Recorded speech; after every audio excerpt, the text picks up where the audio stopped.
बिस्मिल्लाहिर्रहमानिर्रहीम, अस्सलाम वालेकुम। मैं हूं मखदूम शहाबुद्दीन। 8 सितंबर 2025 पीर का दिन। नाज़रीन किराम, कुछ इंतहाई आम तरीन डेवलपमेंट्स हैं आलमी मंजरनामे से। अमरीका और वेनेजुएला के दरमियान इस वक्त एक जंग का आगाज होने जा रहा है। अमरीका ने भी अनाउंसमेंट कर दी है। वेनेजुएला का सदर, जिसकी हुकूमत को अमरीका तस्लीम नहीं करता, अमरीका के मुकाबले में वेनेजुएला के सदर ने भी जंग का ऐलान कर दिया है कि अब हम बाज़ाब्ता तौर पर अमरीका से यह जंग लड़ेंगे। लेकिन मामला जो है वो पेचीदा तब हुआ जब चीन ने इस सारे मामले में एंट्री दी। जैसे इससे पहले आपको मालूम है कि जब ताइवान के साथ चाइना कुछ करने जाता है तो अमरीका और वेस्टर्न कंट्रीज उस मामले के अंदर कूद पड़ते हैं। तो अब चीन ने भी बिल्कुल वही काम किया है और अमरीका को taste of its own medicine, अमरीका को बिल्कुल जो अमरीका करता है वही उसके साथ करके एक मैसेज दिया है। चीन ने बाज़ाब्ता तौर पर, बाकायदा तौर पर अमरीका के खिलाफ वेनेजुएला जंग के हवाले से गैर मामूली ऐलान कर दिया है और बात जो है वो अब अमरीका और वेनेजुएला से बढ़कर चीन और अमरीका के तसादुम और बराह रास्त तसादुम तक आन पहुंची है। और यह चीज आप ज़हन में रखिएगा कि इस वक्त चीन जो है वो एक बहुत ही मुख्तलिफ डगर पे चल रहा है। चीन जो है उसने जो रिसेंट अपना पावर शो किया और उसमें फिर किम जोंग उन और व्लादिमीर पुतिन और शी जिनपिंग का जो इत्तेहाद है, उसके बाद से व्लादिमीर पुतिन ने भी यूक्रेन जंग के अंदर शिद्दत लाने का फैसला किया, यूक्रेन को तुन के रखा, वो सब कुछ किया जो 3.5 साल के अंदर रूस ने यूक्रेन के साथ नहीं किया। बल्कि यहां तक आगे बढ़ गया व्लादिमीर पुतिन कि उसने 26 यूरोपीय और नेटो जो मुल्क है उन्हें यह धमकी दी कि तुम्हारे फौजी अगर यूक्रेन में चाहे सिक्योरिटी गारंटी के नाम पर आए, रीअश्योरेंस फोर्स के नाम पर आए, पीस कीपिंग के नाम पर आए, वो रशिया का एक लेजिटिमेट टारगेट होंगे और हम उन्हें मारेंगे। यानी आप जहन देख लें कि अब वो बिल्कुल लड़ने के मूड में है। तो on the other hand China जो है वो भी अब ताइवान का घेराव कर रहा है, तो चाइना भी इस मूड में है और नॉर्थ कोरिया तो आपको पता है पहले से तैयार रहता है। अब इस सारी सूरत हाल के अंदर अमेरिका जो है उसके लिए एक जंग उसके अपने दहाने पर आन पहुंची है और वो है वेनेजुएला जंग। अब इस हवाले से पहले से ही फोर्ब्स मैगजीन ने बल्कि एक बड़ा दिलचस्प आर्टिकल लिखा कि US Venezuela stand of, will China step in. America और वेनेजुएला के दरमियान ये जो स्टैंड ऑफ है, क्या चाइना इसके अंदर कूदेगा, क्या चाइना इस मामले के अंदर शामिल होगा, इस तनाज़े का हिस्सा बनेगा। अब एक चीज नाज़रीन किराम आप ज़हन में रखिएगा कि वेनेजुएला के अंदर जो हुकूमत है अमेरिका उसे तस्लीम नहीं करता, बल्कि अमेरिका जो अपोजिशन का रहनुमा है उसे वेनेजुएला का सदर तस्लीम करता है। और वेनेजुएला का जो तेल का पूरा प्रोडक्शन का एक निज़ाम है वो पूरी दुनिया में वेनेजुएला को एक इंतहाई अहम तरीन मुल्क बनाता है। वेनेजुएला की इकॉनमी इस वक्त अमेरिका की पाबंदियों और सैंक्शंस की वजह से ऑलरेडी बहुत ज्यादा अफेक्ट हो चुकी है। अब हो यह रहा है कि स्मगलिंग के नाम पर अमेरिका जो है वो वेनेजुएला के इर्द गिर्द अपनी कार्रवाइयां कर रहा है।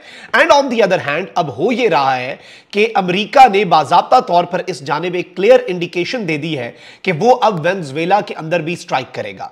बल्कि अब CNN ने यह रिपोर्ट दी है कि Trump weighs strikes targeting cartels inside Venezuela, यानी वेनेजुएला की टेरिटरी के अंदर घुसकर डोनाल्ड ट्रंप का यह कहना है और अमेरिका का यह मौक़िफ़ है कि हम जो ड्रग कार्टल्स हैं और जो दीगर वो सारी जो होती है स्मगलिंग के रैकेट्स हैं, हम उनके खिलाफ दर हकीकत ये कार्रवाइयां कर रहे हैं। अब हुआ यह है कि अमेरिका ने अपनी नेवल जो शिप्स हैं, नेवल वेसल्स हैं, अपनी जो जंगी बहरी बेड़े हैं वो वेनेजुएला के इर्द गिर्द डिप्लॉय करना शुरू कर दिए। वेनेजुएला ने अपने F-16 तैयारे जो हैं वो उनके ऊपर उनके करीब परवाजों के ऊपर लगा दिए ताकि एक मैसेज जाए। अब डोनाल्ड ट्रंप ने यह हुक्म दे दिया है कि अगर वेनेजुएला का कोई तैयारा ऐसा महसूस हुआ हमें कि अमेरिका की शिप के लिए खतरा है तो उसे हम शूट डाउन करेंगे। फिर अमेरिका जो है उसने पोर्टो रिको जो अमेरिका का बेस है वहां पर अपने F-35 तैयारे भी डिप्लॉय कर दिए। But on the other hand अब जो सूरत हाल है वो थोड़ी सी डिफरेंट होने जा रही है, क्योंकि अब इस सारे तनाजे के अंदर वेनेजुएला अकेला नहीं है। बाय द वे, वेनेजुएला और चाइना का बड़ा एक अच्छी इक्वेशन बनी। वैसे भी दुनिया भर के अंदर एक असूल है, दुश्मन का दुश्मन दोस्त होता है। चीन के दुश्मन को वेस्ट ने अपना दोस्त बनाया हुआ है, रूस के दुश्मन को यूरोप ने अपना दोस्त बनाया हुआ है। वो ये वजह ही होती है। अब होता यह नाज़रीन किराम कि जो इस वक्त वेनेजुएला के लीडर हैं वो चाइना के बड़े करीब है, बल्कि अभी अभी ये जो चाइना की परेड हुई है उसके ऊपर वेनेजुएला के जो लीडर ने स्टेटमेंट दी है वो क्या है? वो ये है कि China's victory was also Venezuela's victory, यानी चाइना की फतह जो है वो वेनेजुएला की फतह थी और चाइना और वेनेजुएला जो है वो एक ही हैं, वो बिल्कुल इकट्ठे हैं।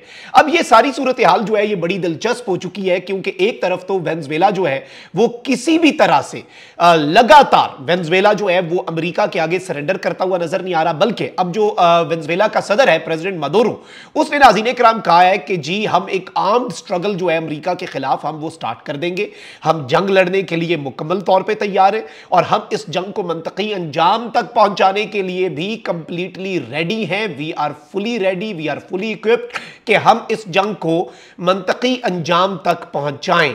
अब इस एक स्टेटमेंट से पूरे का पूरा मंजरनामा जो है वो तब्दील हो जाता है। इसके साथ साथ नाज़रीन इकराम मैं आपको यह बताऊं कि अब साउथ चाइना मॉर्निंग पोस्ट है, चाइना का सरकारी मीडिया आउटलेट है, उसने बड़ी दिलचस्प स्टेटमेंट दी है। China warns US over military buildup as warships head towards Venezuela, यानी अमेरिका की वॉरशिप्स जो है वो वेनेजुएला की तरफ बहुत तेजी से बढ़ रही हैं और चाइना ने अमेरिका को वार्न कर दिया है, चाइना ने अमेरिका को धमकी दे दी है कि ये जो मिलिट्री बिल्डअप तुम वेनेजुएला के इर्द गिर्द कर रहे हो पानियों में, इससे बाज रहो। और बीजिंग की एक अलाइनमेंट है, ये मैसेज बीजिंग ने दे दिया है कि जी हम वेनेजुएला के साथ खड़े हैं और हम मुकम्मल तौर पे उनका साथ देंगे। और ट्रंप एडमिनिस्ट्रेशन के हवाले से कहा गया कि वो प्रेशर बिल्डिंग अपनी ये कैंपेन जो है ये फौरी तौर पर बंद करे। अब चाइना क्या गैर मामूली जो बयान है ये बड़ा इंटरेस्टिंग है और चाइना ने अब अमेरिका को ये मैसेज दिया है कि भाई अगर चाइना और ताइवान के तनाजे में अमेरिका कूदने का प्लान बना सकता है, अमेरिका साउथ चाइना सी में अपनी वेसल्स भेज सकता है, तो अब चाइना भी इस सारे मामले से पीछे नहीं हटेगा। चाइना भी अब वही test of its own medicine जो है वो यूनाइटेड स्टेट्स ऑफ अमेरिका को देने का मंसूबा रखता है।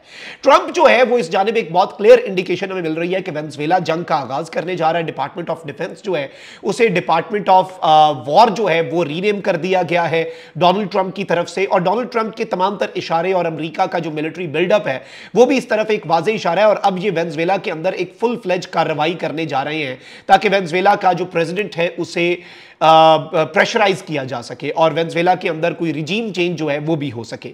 अब एक दिलचस्प चीज ये हुई है नाज़रीन इकराम कि बल्कि ये आप खबर देखें डेनवर गैजेट की कि Trump place down possible regime change in Venezuela, US deploy stealth fighter jets, यानी इस वक्त मिलिट्री बिल्डअप तो बढ़ रहा है।